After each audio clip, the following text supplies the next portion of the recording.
Será que você tem coragem de colocar no seu filho o nome de Judas?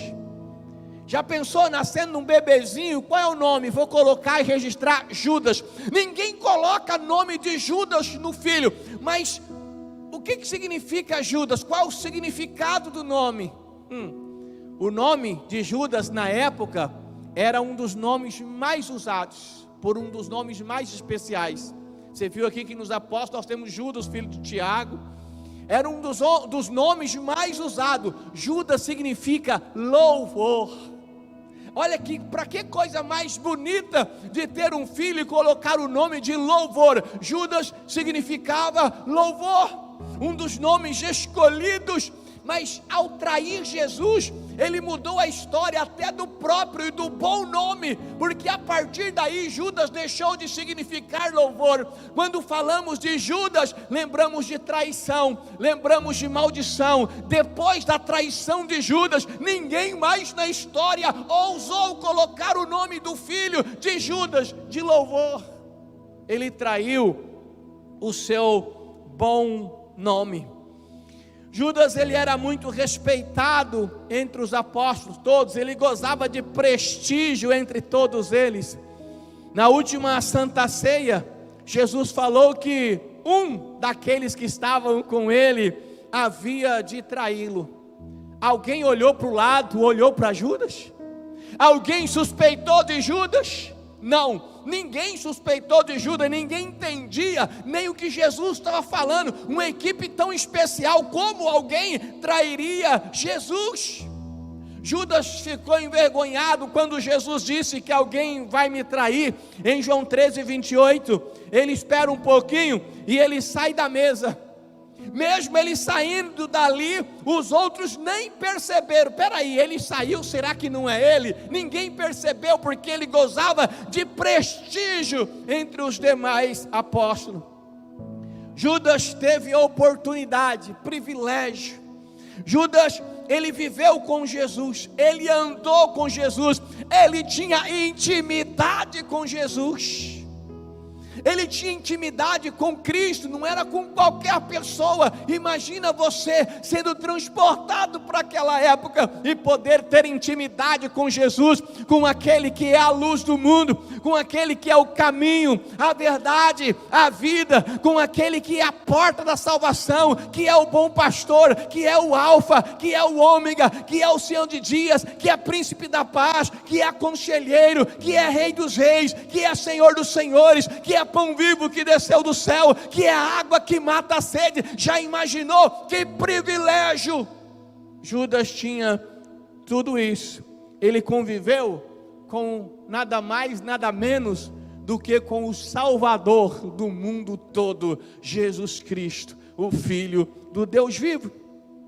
Ele não andou um mês, ele andou com Jesus 3 anos, 3 longos anos ao lado de Jesus. Ele ouviu as palavras que Jesus pregava sobre salvação.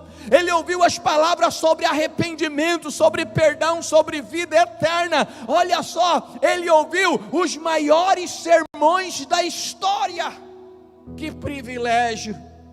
Não só ouvindo, ele presenciou milagres, ele presenciou maravilhas. Ele viu o cego ser curado e passar a enxergar. Ele viu o paralítico andar. Ele viu leprosos serem curados. Ele viu mortos serem ressuscitados. Judas presenciou uma era de milagres. E tem mais. Judas não era um apóstolo parado, estagnado, inerte. Ele era trabalhador. Ele era engajado. Era ativo, ativista, trabalhador. Às vezes ele não tinha tempo nem para comer, porque ele trabalhava bastante. Era um homem trabalhador. Eu quero que você vá imaginando e prestando atenção. Ele percorria a Galileia, a Judeia, a pé, pregando o evangelho.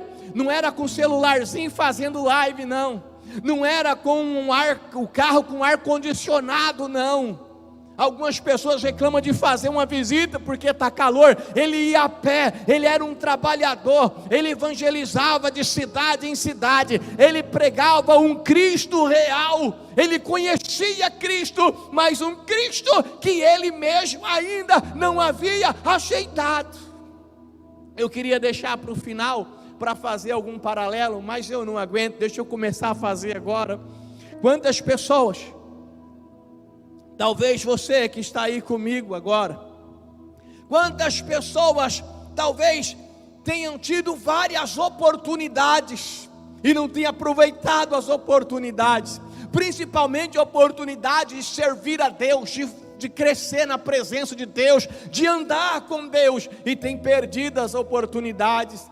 E quantas pessoas têm pregado a outros, mas têm sido reprovados, porque não têm realmente conhecido Jesus Cristo como deve ser conhecido. A Bíblia diz em João 6,64, que mesmo na multidão de discípulos que tinha, de seguidores, Jesus dizia que haveria descrente entre eles.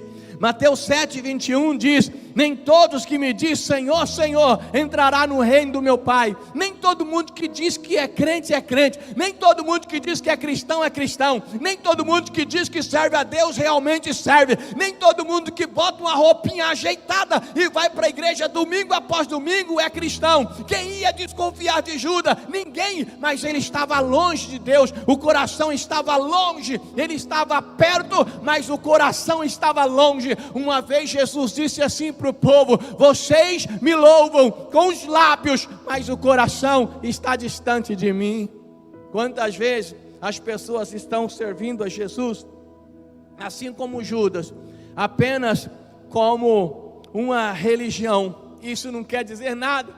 Por que você acha que Jesus disse assim: naquele dia muitos chegarão diante de mim e vão dizer assim: Senhor, em teu nome eu expulsei demônio. Senhor, em teu nome, lá na igreja, procura aí, vê nos arquivos, vê lá, eu orava em língua estranha, cada rajada de língua estranha na igreja, quando eu falava o povo arrepiava, tinha irmãozinho paradinho, quando eu começava a orar, ele já gritava: oh glória, eu ajudava até as pessoas com a minha oração, eu era bênção, vê aí Senhor, eu era da igreja, eu tinha até carteirinha de membro, eu não perdia um culto de domingo, eu tinha dons e talentos. Judas também tinha dom e tinha talento. E Jesus disse: olha, e essas pessoas ouvirão: apartai-vos de mim, malditos, porque eu não vos conheço. Algumas pessoas acreditam que por ser crente, por ter um nome, por estar numa igreja, eles são cristãos. Mas é preciso chegar e estar perto de Jesus e produzir os frutos, porque é pelo fruto que conhece quem é cristão, não é pelo dom que a pessoa tem, é pelo fruto que se conhece a árvore. Deus tem te dado muitas oportunidades, e você que está me ouvindo agora, e é daqui de Ilha Solteira, Deus te dá uma oportunidade agora em abril. Agora em abril nós temos um batismo, é uma oportunidade para você aceitar Jesus como teu Salvador, e mudar a história da sua vida, da tua casa e da tua família, dos teus filhos, dos filhos dos teus filhos e dos filhos dos filhos dos teus filhos, porque uma decisão sua afeta toda a sua casa. Mas Judas, com todo o privilégio que teve, ele simplesmente traiu Jesus, ele traiu o seu bom nome, que era motivo de júbilo, que era louvor.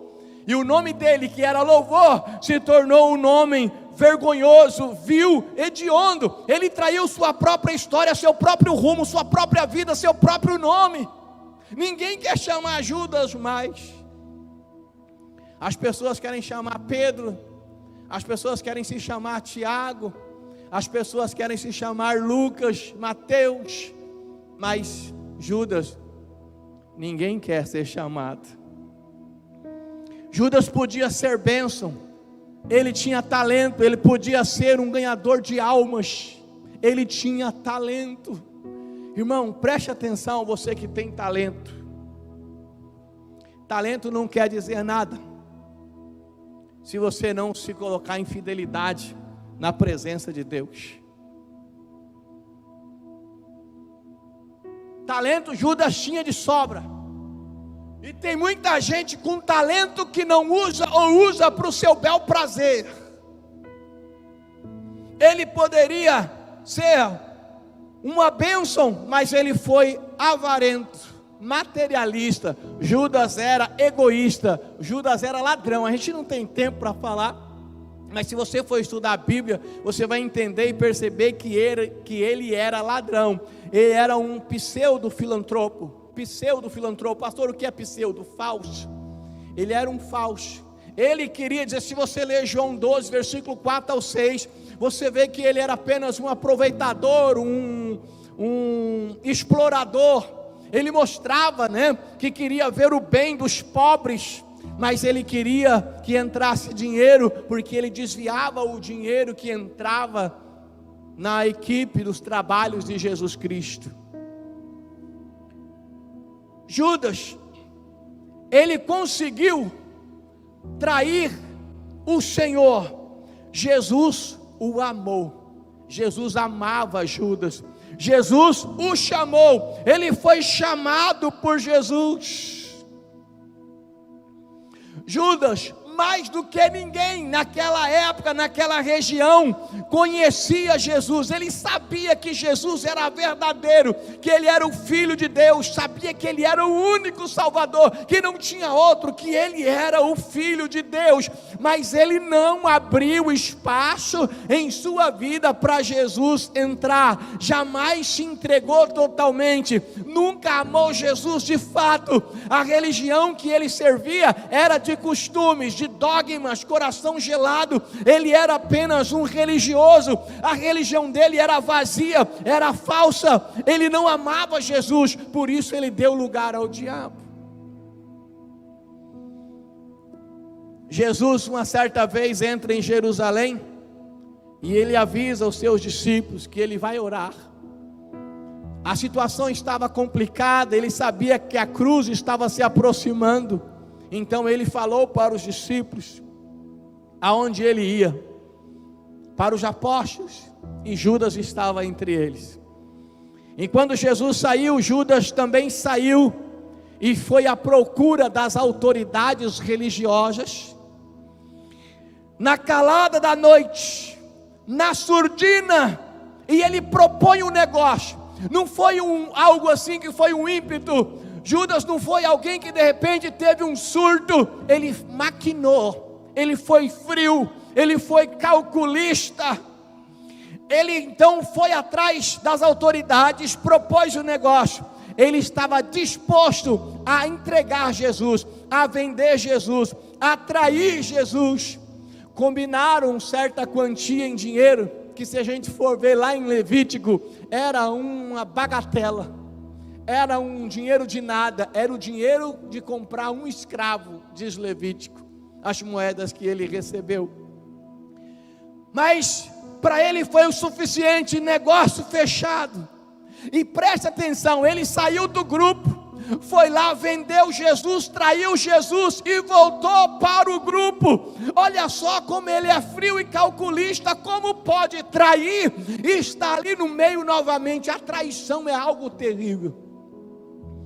É muito difícil quando a pessoa é traída, e você só é traído por quem você ama e em quem você confia. Aquele amigo, aquela pessoa próxima, quem é de longe não te trai, porque não tem a sua confiança.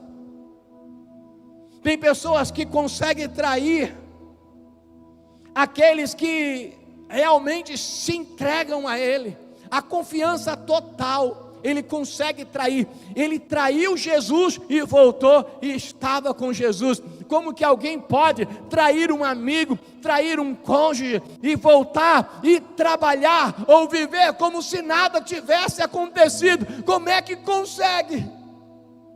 Judas voltou como se tudo tivesse normal, e Jesus então vai para o cenáculo. João 13, Jesus estava ensinando humildade. Jesus lava os pés dos apóstolos e lava os pés de Judas, o traidor. Ele lava os pés daquele que estava pronto para machucá-lo e feri-lo, daquele que já o havia traído. Jesus sabe da sua trama, mas Jesus não diz nada para ele, Jesus não olha diferente para ele, continua amando-o do mesmo jeito. Jesus queria alcançar o coração de Judas, mas o coração de Judas estava fechado, era insensível. Aí chega a hora da ceia, um momento de comunhão. O momento de maior comunhão da igreja é a ceia do Senhor, quando o povo se reúne para comer junto. E Jesus diz assim: um de vós me trairá. E todos perguntam: Senhor, porventura sou eu? Porque ninguém enxergava ali um traidor. Eles pensavam: a gente vai trair sem saber que está traindo. Será que sou eu? Misericórdia. Se for eu, fala, Senhor, será que sou eu? Judas, cinicamente, olha para Jesus e pergunta: acaso sou eu, mestre? Para ele, Jesus responde: tu disseste, você que está falando. Jesus pega então, dá um pedaço do pão da ceia para Jesus, para Judas, num gesto de amizade. Então Judas se levanta, após receber o pão da comunhão, sai e vai em busca dos carrascos. Ele não suportava a presença de Jesus, a luz que agora brilhava, ele não aguentava ficar perto, já estava incomodando, porque ele traía aquele que o amava, ele entregou aquele que lavava os seus pés, ele entregou aquele que partia o pão com ele, que dividia o coração, a intimidade, ele traiu. Ele já não conseguia nem ficar perto. Os sacerdotes já aguardavam, tudo estava pronto. Então Judas combina uma senha com os traidores. Ele diz assim: eu vou chegar lá, para não ter erro, para não dar bote errado, eu vou dar um beijo nele, e o homem que eu beijar, esse vocês vão prender. Ele tinha tanta intimidade, que ele podia chegar perto de Jesus e beijá-lo. E ele aproveitou a intimidade, o beijo, para trair Jesus. O pior fracasso da história da humanidade é Judas Iscariotes. Judas vai na frente dos seus algozes, ou dos algozes de Jesus.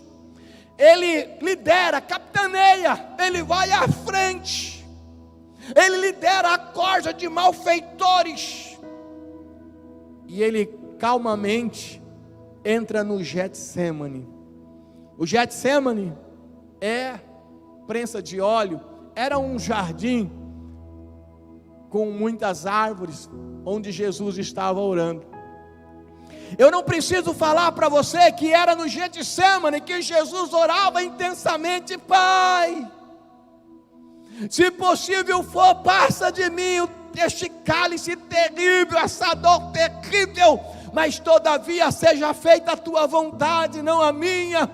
Foi ali que Jesus estava orando, e o seu suor se transformou em gota de sangue, tamanha intensidade, a dor e o sofrimento, ali aonde ele estava orando,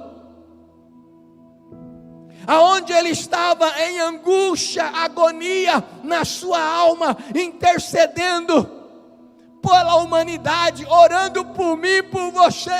Quando Jesus disse: Pai, essa cruz vai ser terrível, Pai, a dor vai ser insuportável, a vergonha e humilhação, se for possível, passa de mim esse cálice. Aí Jesus levanta a cabeça e olha para frente. Talvez ele olhe bem para frente, talvez o olhar dele atinge 2021, o mês de março, esse ano, e atinge você. E quando ele olha e vê você, ele disse: Pai, mas olha, todavia faça a tua vontade. Se é para salvar este homem, esta mulher, este moço, essa moça, faça a tua vontade. Era esse momento em que Jesus orava e levava sobre ele os nossos pecados. Por isso a dor e a agonia, Judas vem, olha de longe, vai ao seu encontro, calmamente chega perto de Jesus e fala assim: salve, mestre. E de repente encosta e beija Jesus com o beijo da traição. Aquele a quem eu beijar era o código, era a senha. Esse vocês prendê-lo. Jesus então olha para Judas e faz um último apelo. Ele diz assim: olha o que Jesus disse: amigo, por que vieste? Ele chama de amigo aquele que estava o traindo. Mas já é tarde demais. O coração de Judas está fechado. Os soldados pegam Jesus e ele é preso, ele é humilhado, ele é cuspido, esbofeteado, condenado. As humilhações foram terríveis, a dor foi terrível. Ele foi entregue por Judas, um homem que tinha talento, um homem que tinha um bom nome, um homem que tinha tudo para escrever uma boa história, comete o maior erro. Ele traiu o Salvador do mundo. Judas vê Jesus naquela mesma noite sendo julgado, ele viu o sofrimento. Então Judas começa a sofrer também. Ele percebe a loucura que ele tinha feito. Aquela noite a sua mente já começa a ficar atribulada. No coração de Judas já não há mais paz. Agora ele é um homem em crise. Ele era um homem em conflito, agora é um homem em crise. Agora ele começa a ficar desesperado. Ele começa a entrar em pânico. A culpa começa a corroer a alma. Parece que é simples, uma pessoa que engana, uma pessoa que trai, parece que está tudo bem, mas nunca está bem. A alma dela começa a ser corroída, a angústia começa a tomar conta. Vai chegar um momento na vida que essa pessoa vai parar para pensar. Judas agora está chegando à beira da loucura por ter cometido o maior crime da história. Só isso, o maior crime da história. Depois do crime, Judas, ele recusou a maior oferta da história. Ele recusou a maior oferta da história. Eu espero que você não tenha recusado essa oferta. Qual é a maior oferta da história? É o perdão de Jesus Cristo. É quando a pessoa aceita o sacrifício, recebe Jesus como teu Salvador. Esse é a maior oferta da história. Depois de ter traído, Judas poderia ter se arrependido. Mas na verdade, Mateus 27, na manhã seguinte à prisão de Jesus, Judas, que agora está cheio de remorso, que passou a noite em claro, que não conseguiu dormir, que estava desesperado, sua alma afogada num revolto de culpa, a culpa esmagava, os horrores do inferno bafejavam na sua cara, na sua nuca. Ele estava tão amargurado, tão angustiado, e nessa hora, na hora de trair, o diabo ajuda.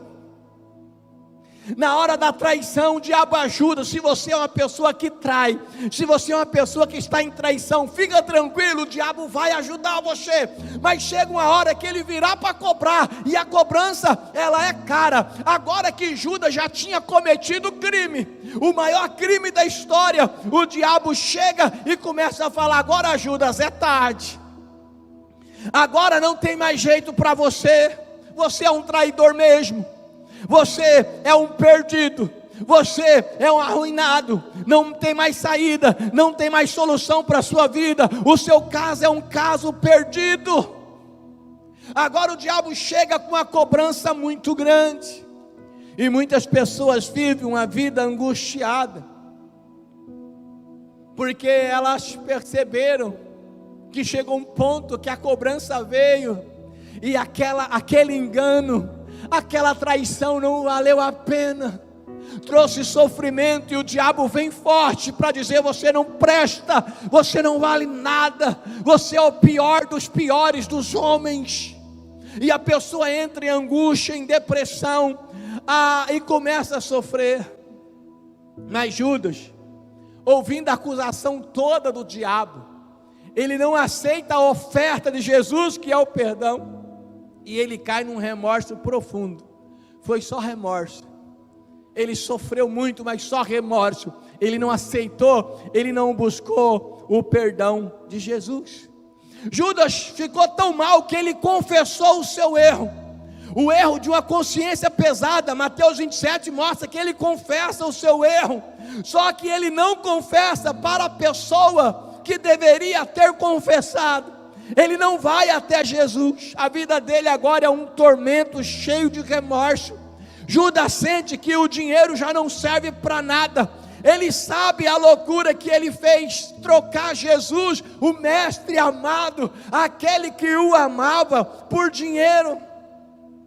Algumas pessoas traem, chega uma hora que elas percebem que traiu pessoas que o amavam, pessoas importantes, por dinheiro, por momentos de prazeres, por instantes de prazeres que vai trazer um custo muito alto, e que atinge não só você, mas toda a tua casa, toda a tua família. Escute, um pecado não afeta um homem só.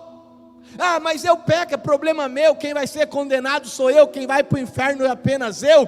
Um pecado não afeta apenas um homem só, ele afeta todos aqueles que estão à tua volta, a sua casa, a sua família. Não é condenada pelo seu pecado, mas é afetada, vai pagar um preço também, de dificuldade, de lutas, de problemas, por causa da traição. Agora, Judas já não sabe mais o que fazer, ele corre para o templo e resolve devolver o dinheiro. 30 moedas de prata, preço de um escravo. Ele resolve devolver o dinheiro, e ele chega para os seus algozes, os algozes de Jesus. Ele chega para aquele a quem ele havia vendido, e ele diz assim: gente, está aqui o dinheiro de vocês, preste atenção, está aqui o dinheiro de vocês, eu pequei tirando um sangue inocente.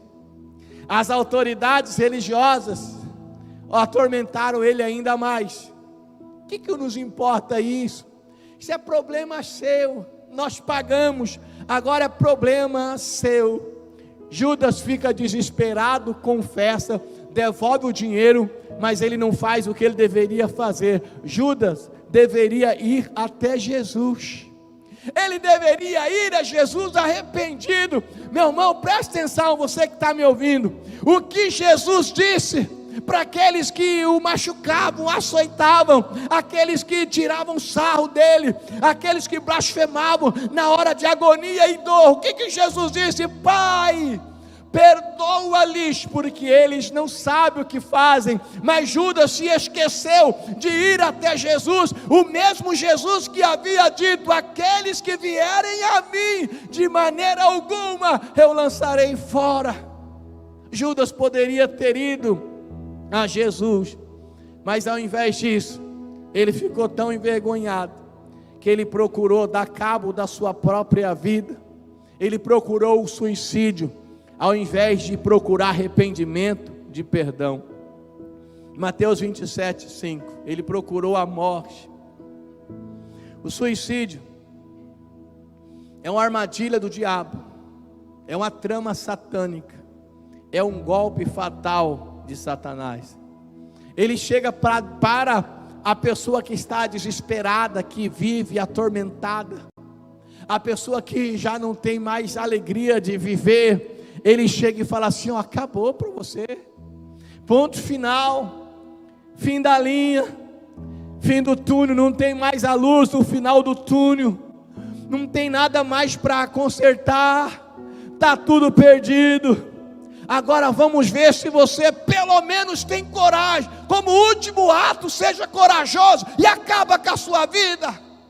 Acaba com essa dor, chega de sofrimento. É uma armadilha terrível, terrível, que o diabo joga sobre as pessoas. Sabe, meu querido, essa frase, essas palavras, essas ingerências da mente, acabou, não tem como consertar, é o fim. É conversa do diabo. Ele veio para matar, roubar e destruir, mas Jesus veio para que você tenha vida e vida em abundância. Seja a maneira que você estiver agora, talvez tenha perdido muitas oportunidades, e muitas das que você perdeu não vai passar de novo na sua frente, mas o nosso Deus, com a sua graça e misericórdia, Ele diz para você, em meio aos gritos e profecias do inferno que está acabado, Ele diz para você: olha, eu tenho uma nova história para você, há um novo começo, há um recomeço. Eu tenho vida e vida em abundância. A vida que eu tenho é tão abundante que ela vai superar este sentimento de morte, e você pode escrever ainda uma nova história. Não dê ouvido ao diabo, mas à palavra de Deus. Judas brincou com Deus e desperdiçou as oportunidades. Ele desperdiçou a oportunidade daquele que disse assim: eu vou preparar lugar e depois voltarei para levar vocês, para que vocês estejam comigo. Judas perdeu a maior oportunidade da convivência de Jesus sem se converter. Sabe, uma vez alguém ficou sem entender o que eu estava dizendo. Eu disse assim, alguém comentou: fulano tem um coração duro. A pessoa fazia umas macumbinhas aí, sabe que é as macumbinhas? Com galinha preta, caldo quinó, essas coisas.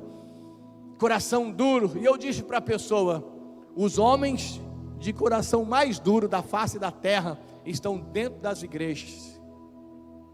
Como assim, pastor? São pessoas que ouvem o sermão e a palavra domingo após domingo, e não converte o seu coração, não se converte, não muda, não dá espaço para que haja mudança. Você ainda tem essa oportunidade. Judas cometeu o maior erro da sua história: trair o seu melhor amigo. Não traia ninguém, não traia o seu amigo, não traia o seu pastor, não traia a sua igreja, não traia o seu patrão, não traia o seu esposo, não traia a sua esposa, não traia o seu cônjuge, não traia o seu namorado, não traia a sua noiva, não traia ninguém. A traição é algo terrível, de pessoas baixas e perdidas, que precisam encontrar Jesus para mudar a sua história. Lembra que eu disse: ninguém trai quem não confia. Se alguém trai é porque tem a confiança. Ele recusou a maior oferta, que é de ser perdoado por Jesus. Essa história trágica de Judas, ela continua acontecendo hoje, na vida daqueles que rejeitam Jesus como teu Salvador, na vida daqueles que às vezes até aceitou Jesus, até desceu as águas do batismo, mas não tem uma vida de compromisso, não vive o Evangelho, não vive a palavra. A história de Judas se repete na vida daquele crente que diz: eu creio em Deus, mas nem ora. A falta de oração é o ateísmo na prática. Eu creio em Deus, mas não é fiel. Deus é maravilhoso, mas nem lê a Bíblia, não tem amor, não tem paixão pelas coisas de Deus. Vive uma vida de religiosidade. A história de Judas é terrível. Não deixe que a sua seja da mesma forma. Você tem hoje a oportunidade da graça de graça, a graça de graça. Receba Jesus como Salvador, único e suficiente, não precisa de outro. Como único e suficiente Salvador da tua vida, Ele é o autor e consumador da nossa fé.